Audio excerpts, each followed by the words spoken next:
it. So we finally made it to the end of Love After Lockup. I'm gonna miss you guys. We had some fun here, didn't we? This was actually, I won't say lackluster episode or season finale. It just wasn't what I was expecting, because this show is normally so messy and so funny. I was expecting that, and I honestly left this season finale feeling sad.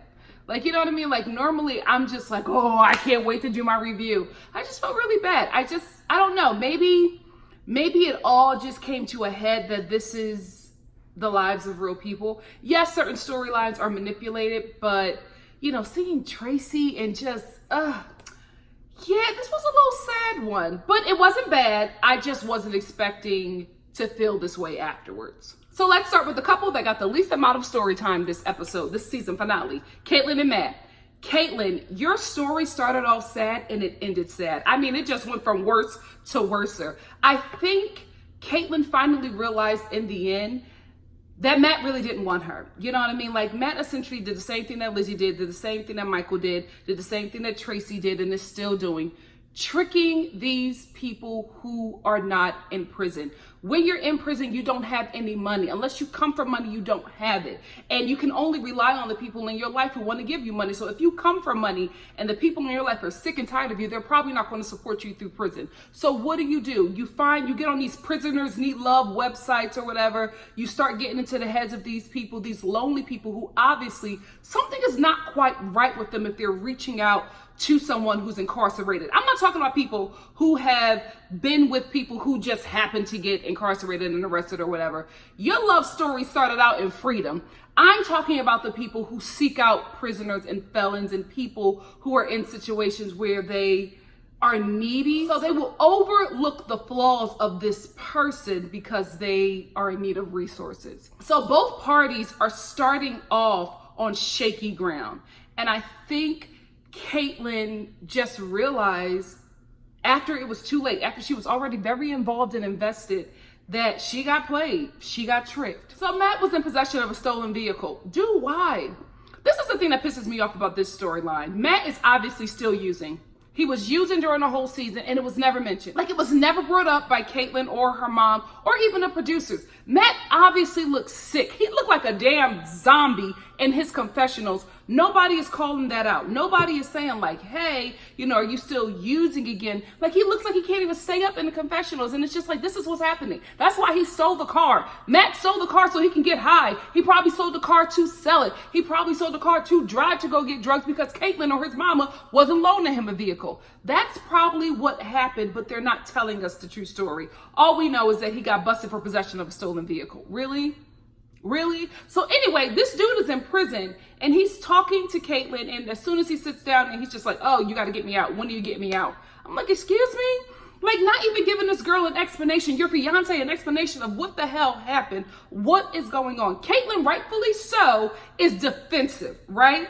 She doesn't realize that she is engaged to a hothead. So any pushback that she gives him, he takes it to another level. So he's like getting frustrated. He's putting the phone down. Like, he's talking real spicy to her. And I'm like, you talking spicy to me? Dude, you in prison. I'm the one that you need money from. I'm the one that you need to come there and help bail your behind out. And you talking spicy to me? Keep talking spicy and I'll let your behind marinate in that prison. That's what Caitlyn should have did. But she sprung on this meth peen. She goes and bails this dude out. Like, he obviously got bailed because he's a non-violent offender. You know what I mean? Like, sad to say, that was the thing with my dad. My dad always got locked up and always got let out because the only person he was harming was himself. And that's looked at as a non-violent offender. They just you keep on breaking the law, but it's not violence. You're not a danger to society. You're a danger to yourself. So they still release you on bail. So he's released on bail. This fool pays for it because Matt's mama was just like, I've never bailed him out. I was like, oh God. Ma'am, not even when he was a kid? Oh, Jesus. This is the thing. You can't let the prison system raise your son. If your kid has an issue, like, I don't know. Like, you know, I don't know what kind of kid Matt was. It's looking at the kind of adult he is, I can kind of imagine. But I'm just like, you never bailed out your son? I would bail out my kid. I would bail out my kid. I would probably let them sit in there a little longer. You know what I mean? If they kept on doing something that I told them not to do, but I feel like I would bail my child out and give them some help. You know what I mean? Because obviously, if this dude keeps on running to meth, which is a destroyer, something is wrong with him. But anyway, the mom was like, what you gonna do? Because I've never bailed him out. So she bails him out. She bails this dude out. Guys, when he gets out of prison / jail, whatever the hell it is, he doesn't even come home. He goes and stays at his friend's place. Then he comes to his mom's place where Caitlin is staying so he can get some clothes and acting like she's somebody. And she's like, okay, well, hi, like, I think it's been 11 days or something. She hasn't heard from him. She hasn't seen him. But when you needed to get out of prison, you was calling Caitlin. And she took whatever little money she got from her administrative job at this legal office and got this dude out. And he didn't even come home. He didn't even let the girl know that he got out of prison. She just found that out doing her own research. And so he comes back to his place. He's acting like he's getting clothes. They're not really talking, and then Caitlin finally like breaks the silence, and then she's just like, well, what's going on, where have you been, or whatever, and they start arguing or whatever, and then she finally just says, well, you know what, we're done. I'm gonna leave because me and Matt, we can't leave together, but I have to get out of his mom's place because I feel like Matt's mom was just like, one of y'all gotta go. I'm gonna keep my son here because that's my seed, but if y'all not together, I'm not gonna house the both of you. I think that's what's happened because she was sick of the both of them, but I think that she's a kind of, you know, parent who will always allow Matt to have a home. She won't bail him out though. But I think that's what happened. So Caitlin eventually ends up leaving and Matt like follows her out. And I'm just like, now you want to talk to her? So she's falling apart and then it hits her and she says it. She said, I have just come to the conclusion. I have finally realized that you never loved me. It's the truth. He needed help. So he tricked you, girl. He tricked you. Oh, and she just got in that car and fell apart. And I think that Caitlin falling apart, yes, a part of it was Matt. But I think that breakdown was everything going on in her life. I mean, she gave up everything. She gave up the final days that she could have spent with her mother. She gave up her son. You know what I mean? She gave up where she was living, probably a job that she had back there. Her life back in her hometown for Matt. Like she chose him over everything and he didn't choose her. That gotta hurt. That got to hurt. So their story wraps up with Matt having now moved out of his mom's place. He's now living with a girlfriend. And I don't know about you guys, but when they said that Matt was living with a girlfriend, I thought, is it Tracie? Like that was my first thought. Don't act like I'm the only one who thought that. I was just like, is Matt and Tracie together? Because can we be real? They the same damn thing. You know what? They the same damn thing. Both hotheads though, so I don't know how that would work. But anyway, Caitlin is still single, living her best life, I guess. It's just sad. It's sad that this poor woman gave up everything for this man and he never wanted her and she could never see it. And it took her to lose everything for her to realize it. You see what I'm saying? Sad. Like, where are the jokes? This was a sad season finale. Now let's get to Brittany and Marcelino. A couple who, this season finale, I was just like rooting for. I've never rooted for this couple. I've always rooted for Brittany and Giovanni, but I don't know. The wedding, I guess I'm a sucker for weddings. I'm a sucker for engagements. I'm a sucker for love. It got to me. Oh, wait, before we move on, I do want to talk about Brittany's live. So I watched her live like a few days ago before this episode. And woo, child, the ghetto. Brittany is so ghetto. Like she is giving us a very reserved version of herself on this show. But on her live, like, oh my goodness. And unlike Sarah, I believe this accent. This like street chick accent that she got, like it's kind of street. It's kind of like East LA. It's a lot going on in that accent, but I feel like that accent is a result of the men in her life, okay? And she the real deal to me. So anyway, I'm listening to her live, and one thing about Brittany that I love, she's honest. She is honest and she owns everything. viewers were coming at her, or people in her live were coming at her about her kids. And she was just like, listen, I ain't never hit the fact that I have additional children. It just never came up on the show. However, I was a teen mom. I was living on my own since the age of 12. Did not know what to do. I got caught up with some guy. I had 2 kids as a teenager. Got locked up for 5 years, and the system adopted out my children. I've never been in that situation, so I don't know if that's the truth. But it sounded believable, but I'm just like, did the government take your kids? Just like, don't they have to ask you permission? Or maybe there was nobody to take her children. So I don't know. I do not know. But she said that the government took her children while she was in prison for 5 years. And now that she's out, she's trying to build a relationship with her children again. She's in courts or whatever to get visitation or whatever. I don't know if that will work, but she told it. She told her team. As of today, Brittany has 4 children. 4 children. Wow. That girl is fertile. Every time she get out of prison, she get knocked up. Child, keep it closed. Keep it close. And then somebody asked her if she was done having children. She had to think about it. She was like, for now, I'm like Brittany. Unless you sending them kids to Tito, I don't think you should be having any more children. Brittany is like brand new now because now she's pregnant with Marcelino's child. And I feel like before she was pregnant, she was being a little bit more reckless. So now that she's pregnant with his baby and engaged, she's like she's singing a different tune now concerning Amanda. And she's acting like Amanda is stalking her or like not accepting the fact that she's in a relationship and about to be married to Marcelino. But I'm just like, girl, Amanda even said it herself. She sends me sex. Like, she's sending me sexually suggestive text messages. She's sending me pictures. Like, she wants to do all this stuff with me. She's like telling me that she wants to still be with me and just doing all this stuff to play on Amanda's mind, right? I honestly believe it. But I think that because now that I guess for Brittany, the child makes the relationship with Marcelino real, she wants to be like, oh, Mary Poppins all of a sudden. But I'm just like, girl, you were the one who was trying to have your cake and eat it too. All of a sudden, Amanda is crazy and Marcelino is the one for you. You was trying to jump both of their bones at that hookah bar 2 episodes ago. Can we talk about Brittany and her sisters? They all look alike and they are all different ethnicities. Whoever the parent is that they all have in common, that parent has some strong genes. Okay? Giovanni, Brittany, this baby is so precious. I'm telling you, Tito and Giovanni's stepmother, girl, give them their flowers. Whatever they did in raising Giovanni, sis, they did an amazing job. That boy is so precious. He is just so sweet and so lovable. He still knows who you are, even when you left him when he was very young. They did a good job with that boy.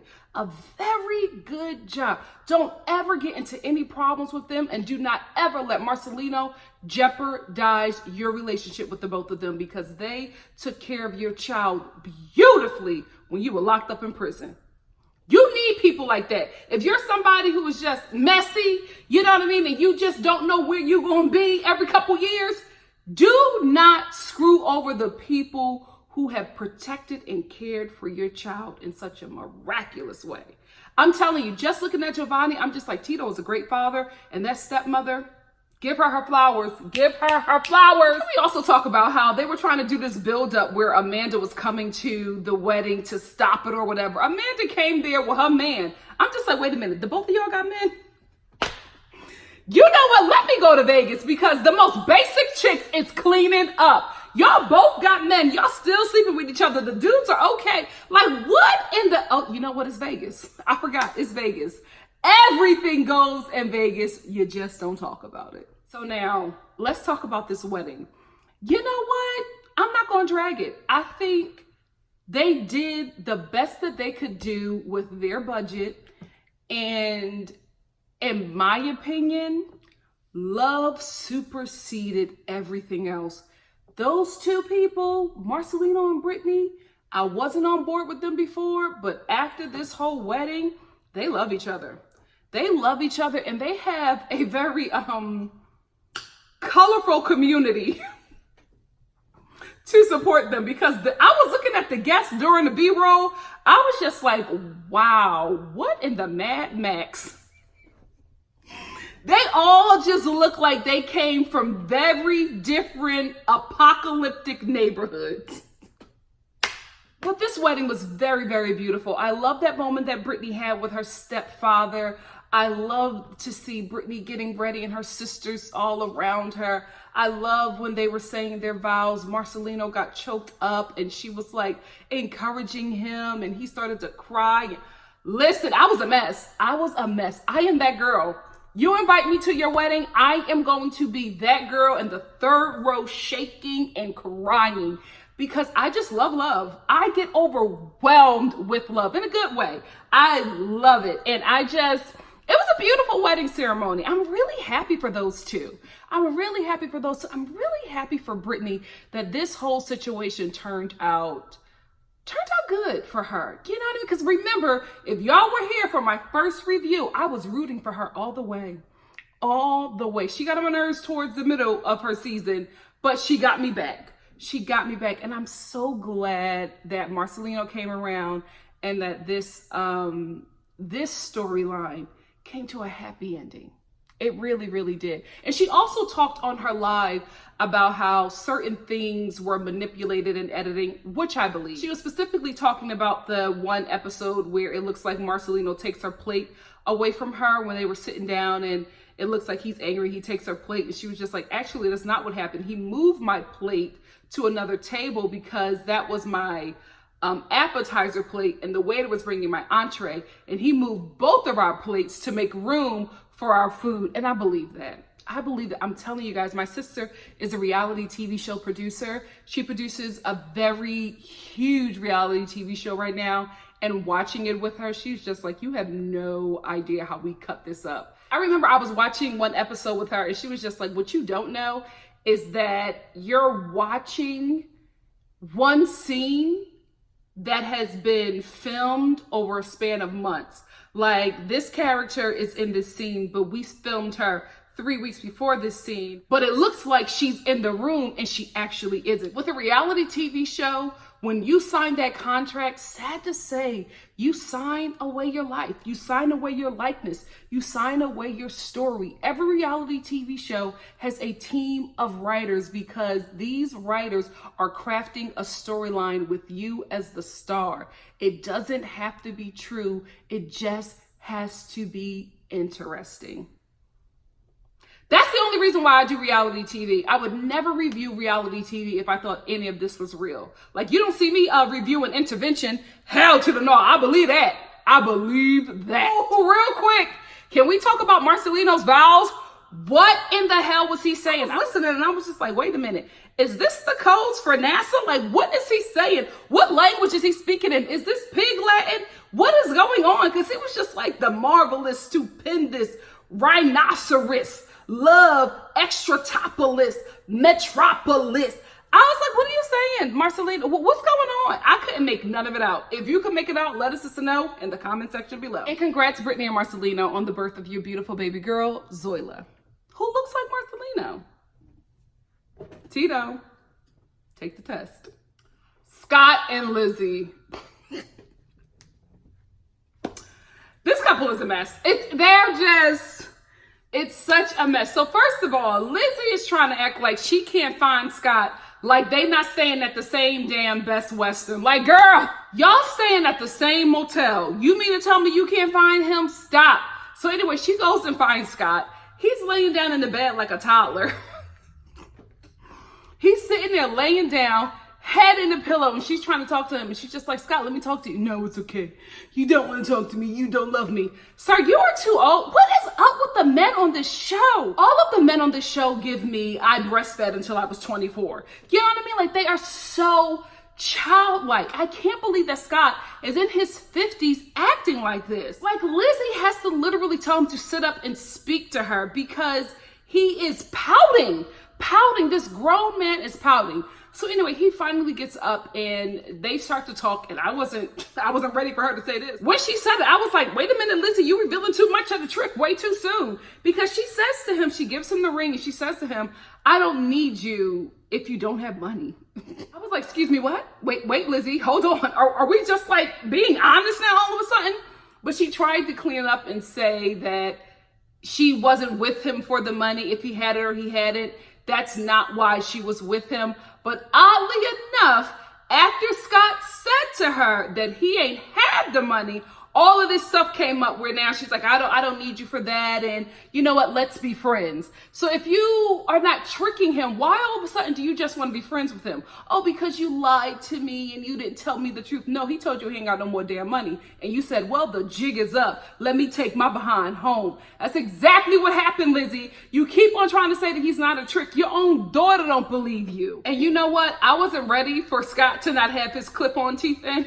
Because when he started talking to Lizzie and I realized the clip-on teeth were gone, I was like, well, what happened to the clip-on teeth? Did they repossess those too? Like, it just seems like everything started to get repossessed from Scott and he just started breaking down and was just like, you know what? Let me tell you the truth before they repossess that car. After Scott realizes that Lizzie just doesn't want to be with him because he's just like, I'm just going to go home and let Lizzie and Jasmine have some space. Lizzie is like, go home, don't come back, and I'm not coming with you. We could do a long distance friendship. She kept that friendship in so that door for provision could still be open. Sis, you're not slick. I see you. Anyway, Scott wasn't for it. He was just like, listen, I waited all this time to have sex with you. You ain't even show me them titties. I'm not going to keep on doing this. I don't have the money to keep on doing this. So he has a temper tantrum, throws his cell phone. What in the hell is up with this cast and cell phones? I mean, did the show give them these cell phones? Something had to happen because they have no regard for cell phones. He throws the cell phone, throws the ring in the toilet, and he takes off running with his little book bag. I'm not laughing at this old man. And runs outside and he's crying to the producer, get me a flight home. Get me a flight home. She used me. She used me. Sir, well done. Your old damn son told you this woman was playing you. Scott, you have to take some responsibility. Yes, Lizzie tricked you. You allowed yourself to be tricked. You saw all them red flags and denied them because you thought you was going to be able to motorboat Lizzie when she got out of prison. And when it didn't happen, you started to fall apart. Tell the truth and shame the devil, sir. You knew you was getting tricked. When the money started to fade away, you knew the jig was up because she would not have wanted you without those coins. You are a trick that wanted to get tricked. Stop it, Scott. Stop it. Grow up. All the men on this show, grow up. We get the follow-up with Lizzie. She's now working at a factory, an independent woman. She's able to afford her own rent. She's able to really take care of herself outside of tricking. I still think she's tricking though. You know, you can't teach an old dog new tricks. But she said that this is her, legitimate job. She's not doing anything else. And I will say this, guys, I was happy for her. She seemed really happy to be able to provide for herself. Probably something she's never been able to do without the help from men that she is giving sexual favors for or giving a promise of sexual favors for. So I was happy for her. I was just happy that she was happy about that. You know what I mean? Like, she just seemed really refreshed and renewed and like she could do this on her own. And I wanted that for her, so I'm happy that she got there. Now let's talk about Scott. I mean, sir, it's you, Scott. It's nobody else. It's you. So we get the follow-up with Scott. Guess what? Scott is getting tricked by another black woman. Oh my goodness. This woman, I'm sitting here and I'm watching this and I'm like, Scott, she tricking you, bro. She's tricking you. First of all, he's buying her all of this stuff. He bought her a bike the first time that he met her. And I'm hoping, I was like, is she a strawberry? People who are not from the East Coast, specifically Philly and Jersey, South Jersey, a strawberry is a woman who trades sexual favors for drugs. And no shade, ma'am. You could just be, just not taking care of yourself. But I felt like she was an addict. You know what I mean? Like, she looked like somebody who was, on them streets when he met her. Because the way he was talking about how he met her at a gas station and he bought her a bike, I'm like, oh no, sir. This was a strawberry that you picked up, a prostitute that you picked up at the gas station and you brought her home and tried to make it legit. However, no matter what that woman's situation is, she still is not allowing Scott to claim her. Because the producer was like, is this your girlfriend? He was like, oh no, it's a friendship. I'm like, sir, what in the hell, Scott? It's you, bro. It ain't nobody else. It's you. This woman is tricking you. Tricking you. She's telling you everything that you want to hear. And then like the producer, it's just like, so how long do you think you two are going to be together? Till death do us part. I said, oh girl, you good. You good. And Scott is like, well, there you have it. Till death do us part. You gonna be with her till death do y'all part and y'all friends? Scott, when was the last time you had sex? You know what? Black women, y'all gotta stop. This ain't right. Stop tricking this old man. Y'all know he wants some ethnic coochie. And y'all keep on dangling it in his face and not let him get a taste. This isn't right. This is not right. But Scott, you have got to take responsibility. You are allowing yourself to get tricked. And can I just say, when she said till death do us part, I was just like, okay, Scott, stay woke. Because she probably going to try to kill you and get your life insurance policy because Lord knows you so dumb. You didn't put her as the beneficiary on it. Not even your damn son. I believe it. ID channel, stay woke. Stay woke. Like every black woman in America is scamming Scott. You know what? Let me find his Instagram and get him to pay for my computer. Listen, if you give... Would I show him my titty? No, I wouldn't do. I show Idris Elba my titty. For no charge. No charge. Here you go, daddy. Still detoxing. You know what? I was trying to not talk about this couple, but there's no way. There's no way I can leave the season finale and not talk about Clint and Tracie. Guys, this one not only broke me down, it scared the hell out of me. Tracie. Girl, Tracie. This look is not a result of stress or the food being nasty in jail, sis. This is drugs. Tracie has lost 1 million pounds and has aged 1 million years. When we got the follow-up on Tracie, I was just like, who the hell is this? Who is this? This was so heartbreaking. Guys, can I tell you, I watched this episode and I didn't erase it from my DVR because my little sister and my mom, like, they're huge fans of it. My mom was actually one of the people who got me to start watching this show. My mom and Just Call Me Why, right? So I'm sitting in my room catching up on Drag Race and I hear my little sister, oh my God, that is not Tracie. That is not Tracie. Like, she is literally in the living room screaming like, Tracie! Oh no, so she paused it and she was like, Nikki! And I was like, yes, that's Tracie. She was like, oh no, that's not Tracie. Heartbroken. She didn't even finish the episode. She was just like, what happened? And I'm just like, Tracie, I'm not buying this story of stress and the food being bad. You know, we've all been stressed. We've all been around food that wasn't that good. You don't lose weight like that. Like you do lose weight from stress, right? You don't look like the Crypt Keeper. Tracie looks like the Crypt Keeper. It was so scary. However, I will say this. I feel like, and I'm hoping that this is it for her, because the way she was talking, she was very disappointed in herself. Very disappointed. She couldn't believe it. She couldn't believe that she was back in that situation again. And she really wanted Clint to be there for her. And I think she realizes that this is probably the best it's going to get for her. And she don't want to mess this up. So I'm hoping that she's still on the straight and narrow. She's still, you know, cussing people out on Twitter. But although she's using her famous hashtag crackhead, I don't think that she, oh, you know what she did say? Never mind, she's still on that stuff. I remember being on her Twitter and she said she uses crack recreationally. That's the first time in my life I've ever heard somebody say that. I don't smoke crack all the time. What? So she is still currently with Clint and she is still currently smoking crack. Give this show all the freaking Emmys they deserve. So anyway, Tracie gets released and she gets on this bus going, I guess, to a certain place where you get to meet the people who are there to pick you up. But I was just like, did they just drop you off on the side of the road? Where they dropped her off at looked so unsafe. But anyway, she gets dropped off on the side of the road. Clint finally pulls up in his little Fast and the Furious car, runs out. My goddess, she jumps in his arms. And I'm just like, if this is not the Caucasian Bobby and Whitney, I don't know who else is. They are Bobby and Whitney reincarnated in Caucasian skin. So Clint gives Tracie her ring back and he proposes to her. And she, you know, accepts. Bobby and Whitney. Guys, I see it. This couple, you know what? Sad to say, but it's very true. Crackhead love is strong. It's everlasting. It's only when people get clean do they break up. Very rarely do crackhead couples get clean and stay together. A lot of the times they break up, but as long as they are using together, that love is unbreakable. So Clint takes his goddess back to his molded home. Did y'all see the mold on it?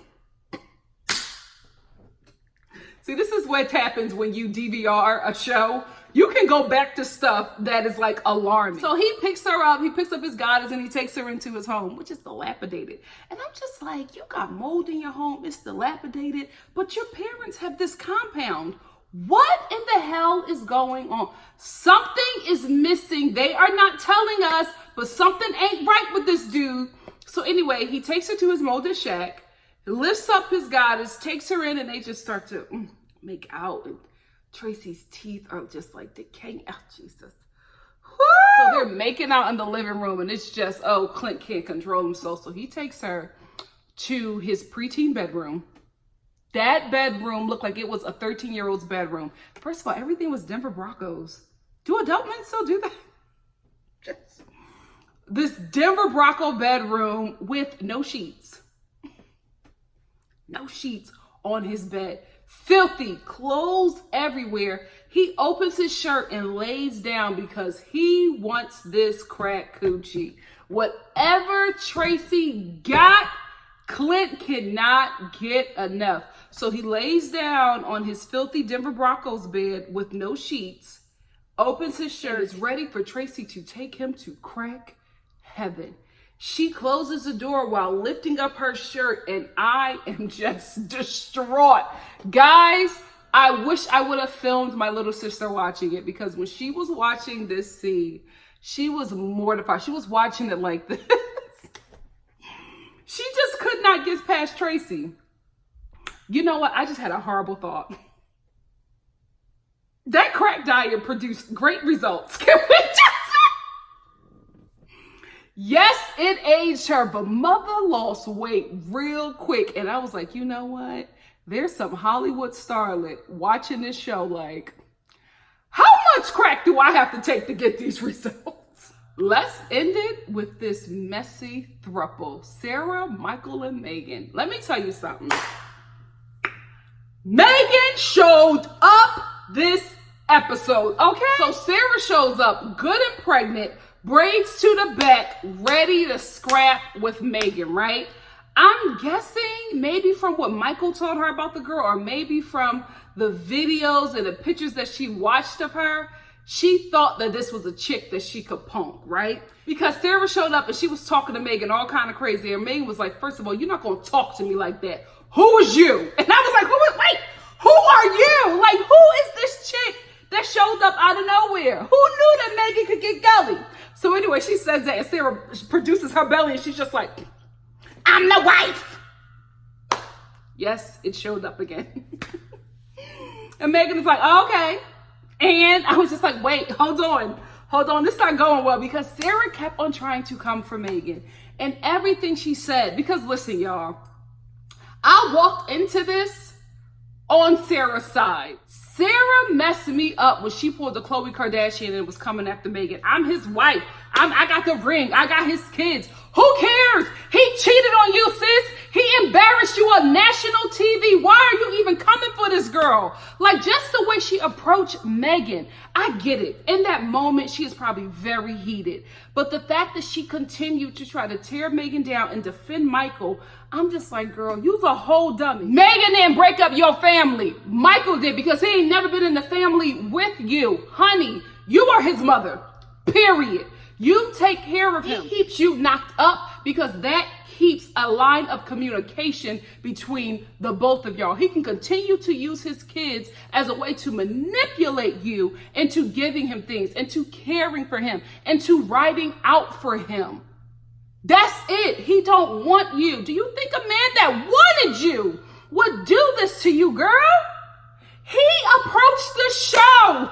Michael did. He don't want you or Megan. Michael wants Michael. You are his wife, and he humiliated you in front of the world, and you're sitting here mad at Megan. You played yourself. You got played. You got played. You got played. And Megan was just like, you got played too, because you still with him. Listen. When Megan said that, Sarah wanted to cry. Did you see how Sarah jumped back and forth from like this faux black scent to now this endangered white woman? Did y'all see that? Because it was, you got play, and then it went back to, oh my gosh, can you please tell her to shut up? Because no, just make her leave. Can you stop her? Can you stop her? I came here to talk. Can you stop her? No, you came here to bully this girl. And it didn't work out. Because when Sarah walked in and I said, all right, here come the wife about to address the side chick, I was with her too. But the way she came at the girl and Megan kept on saying, I didn't know.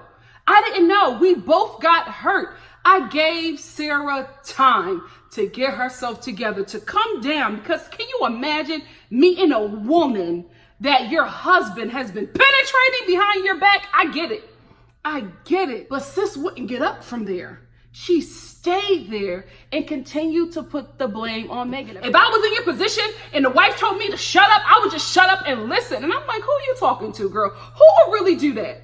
I'm grown. Ain't nobody except for my mother gonna come up to me and tell me to shut up and I'm gonna do it. Oh, you're gonna get some pushback. You're gonna get some clapbacks. And Megan, who I didn't know had it in her. Because even when Sarah's trying to talk about like Megan's look, it backfired. Like, see, Sarah, you're not ready. And which leads me to believe that Sarah has never been challenged by anybody before. You know what I mean? In this arena. You know what I mean? Like, I don't think she's ever been in a situation where she had to use the faux black woman in her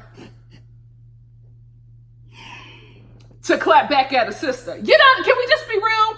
All the stuff that she's been putting on and emulating and, you know, that she's been doing with Michael or whatever, all of that stuff did not work for her in this situation because Megan was locked and loaded and ready. Because when Sarah was just like, clearly he has different kinds of tastes. And Megan was like, yeah, clearly. And she was like, oh, don't make this about my race. And she was like, it ain't about your race. It's about your class, ho. I fell off my couch, y'all. I fell off my couch. I wasn't ready. Now, granted, Megan didn't come in guns blazing. You know what I mean? She was clapping back in a way that none of us expected. You could tell that her body was rejecting a lot of the curse words and just this whole persona she was trying to put on too. But the thing about it is, I feel like that persona is familiar to her. It's in her somewhere. She doesn't have to pull out that side of Megan because she's protected. So she was apprehensive about releasing that because she's been one way her entire life. But homegirl had it in her. And Sarah wasn't ready. Sarah was not ready. When she said it ain't about your race, it's about your class, ho. Sarah almost wanted to break down and cry 3 times doing this. And every time it was because she came for Megan and she thought that she wasn't going to say anything. Even when Sarah went in the bathroom and was talking to the producer, Megan was just like, I only came at you like that because that's how you came to me. And I'm just like, I can't believe I'm sitting here for the first time in my life. I'm agreeing with the side chick. You know, I'm like, well, she made a point. Yeah, I get it, Megan. With Sarah, I couldn't believe it. Because Sarah was just so outlandish. She wasn't making any sense. Like towards the end, finally, she was just like, it's not my fault. It's not anybody else's fault. It's Michael's. He put me in this situation. Thank the Lord she finally got it. But I don't know why she had all this smoke for Megan continuously. Like, I get it. I get the original smoke. I understand. But after she said, I didn't know, I'm heartbroken too. I was engaged to him. Like, I'm looking for wedding dress. Like, Sarah didn't want to hear anything else. She wanted to hear that Megan knew about her and that she was the side. All of this stuff that just... And Megan's perception wasn't real. So finally, they got it together and they just separated from that. But while Sarah is leaving, Michael calls. Okay. Should she have been angry? Rightfully so. Like, I wanted her to cuss him out. I wanted her to hang up on him every time he called her. But there was something in the language that she used with Michael that struck me in my Negro spirit. And I didn't like it. I didn't like it because she was talking to him and she was just like, you had such a better life with me. Like I was your only chance at having a good life. Now you threw that all away and became a statistic. And I was just like, girl, what? Like just the language she was using, it bothered me because for me, my interpretation of it, and I could be wrong, but I felt like what she was saying to him was that I brought you into my privilege. You were able to live a certain way because of that. And now you threw it away to become some, black thug on the streets. But I gave you a better life and you need to be appreciative. How could you do that to me? And I'm just like, hey, when you got me siding with Michael or feeling bad for him or wanting to defend him, you said something way off base. Like you said something foul. And how she was talking to him on the phone, I was just like, you know what, sis? I don't agree with anything that he did to you. But he got good reason to not be loyal to you. Because the way she talks to this man, and I'm just like, Michael, you that hard up for money? You that much of a bum that you will sit there and deal with that? Because guys, we gotta be real. Sarah goes off on Michael in a way that is just demeaning. And he accepts it. He accepts it. He takes it because she is providing for him. She is taking care of him. And Sarah accepts that treatment from him because she wants to live this fantasy. I don't really think that she likes Michael. I think she likes the idea of, and she's young, you know what I mean? Like she's early 20s. Ladies, can we be real? We all go through a thug passion phase. You know what I mean? It doesn't have to be race, like bad boy. You know what I mean? Like we all want a roughneck. We all like that. When you get older, you're just like, well, you know what? Roughnecks get shot. Roughnecks don't make it past the age of 25. Roughnecks get locked up, and I get locked up with his high and his crack and his guns in my home. You know what I mean? So we get older and we realize that's not the kind of life that we want. But I feel like Sarah is still young enough and impressionable enough to be infatuated by that kind of guy. And I think that's what it is. She gets to live out her fantasy. He gets to be taken care of. This is what has happened with this couple. And unfortunately, they have produced 2 children in this immature and toxic relationship. Lord, pray for the children. And let's talk about this part where Michael asked if he could see Aviana, and Sarah was like, no. Now, he did say that the only reason why he's with her is because she keeps his child from him, right? So when he asked to see her, that could have made his case. You know what I mean? Because she was like, no, she's over here asking about you. I'm not going to do that to her. In this instance, in this situation, I had to side with Sarah. Here is why. Michael, right? Sarah has just finished meeting with Megan, a woman that he is sleeping with and is engaged to. As the wife, she is just like discombobulated, a world of emotions, and she's currently carrying his child. She is talking to him about it, telling him how she felt. Even if it's problematic, right? He says, after she says all of that, how he hurt her, he says, okay, can I speak to Aviana? I wouldn't let him speak to my kid either. How dare you? I'm pouring out my heart to you, husband, telling you how you hurt me, and you disregard that and ask to speak to your daughter. No, I'm not gonna let you talk to my child. Not after this. No. Like, I don't agree with keeping a kid from their parent, but in this moment, no. He needed to deal with his wife before he spoke to his child. Period. This girl is humiliated. Her voice is cracking. She is breaking down, stressed to the high heavens, got a camera in her face, carrying your seed because of a situation that you knew about and put her in. Pouring out her heartache to you. You say, okay, let me tell you something. When a dude is done with you, he don't tell you, he shows you. And that okay, Sarah, that was everything you needed to know. That okay let you, that okay was loud and clear. You're shaking, crying, and he says, okay, where's Aviana? He don't care about you, girl. He don't care about you. But unfortunately, her or Megan didn't get it because they still dealing with the dude.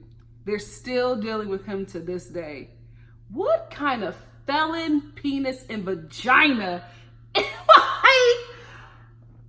these prisoners are doing something to these people out here, these free citizens. These prisoners got in their minds something happened because these free citizens are doing the damn most for felons. Repeat it. Offenders. I don't want a felon penis within 15 feet of me. I've seen what it has done to people. I don't want to know what it could do to me. I'm not going to give it a chance. What if Idris Elba gets locked up? Oh, before I wrap this up, can we talk about how Megan flew back home to tell her dad everything that Michael did to her, and her father gave his best Tyler Perry play audition acting? He was like, what? He did what to my baby? Come here. And he like hugs her.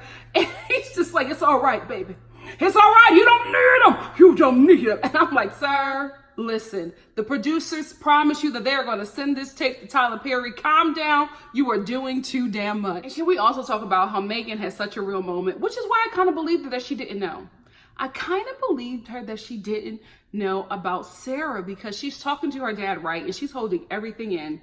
But as soon as her father hugged her, she just broke down. Tears streamed down her face. Her body starts shaking and she's like, oh, he made me a side chick and all of this. That's why I kind of believe her because, guys, you all know that when you are hurting, no matter what age you are, and you're trying to keep it together, that hug from your parents, that just, everything just breaks.